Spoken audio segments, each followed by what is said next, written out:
There are many different ways to manage your money. You can do it yourself with no outside help. You could solicit the guidance of a financial planner. You can take the recommendations of a stockbroker, or you can work with a money manager. The problem with today's investing world is that really no one knows what a money manager is and how they work. What Eric and I both find, however, in the years that we've been in practice is that those folks who want more individualized attention to their portfolios want a money manager to manage their assets. And this is the way it works. A money manager, after meeting with their client, establishing that relationship, and figuring out the goals, the risk tolerance for that client, they're going to take those assets and manage those assets at the money manager's discretion. That is, they're going to make decisions on behalf of the client in an effort to help the client meet their goals.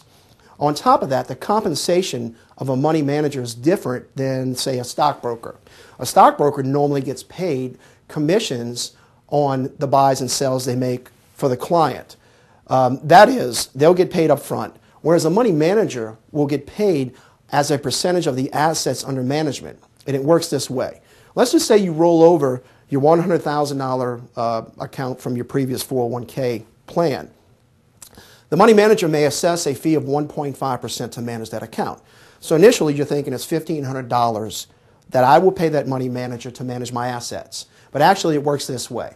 The money manager takes the calendar year, divvies it up into 4 quarters, January 1, April 1, July 1, October 1. The value of your accounts on those respective dates, and let's just say it's $110,000 times 1.5% gives you a number, then you take that number times 1/4. So if it's $100,000, it's $1,500 fee times 1/4 of that would give you a quarterly fee of $375.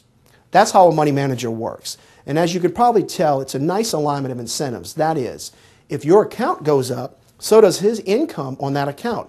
Conversely, if the market turns down and the value of your account is now less, so goes his income. Now that we've explained to you how the money management works, how do you pick a money manager?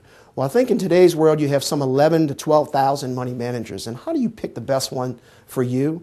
Well, when you're interviewing those money managers, you want to make sure their investment philosophy is the same as yours. That is, if you're more prone to investing in United States companies, for example, and he invests or she invests in the emerging markets on a consistent basis, there may not be a meeting of the minds there. So make sure what they're investing in fits your risk tolerance that can, again, help you attain your goals.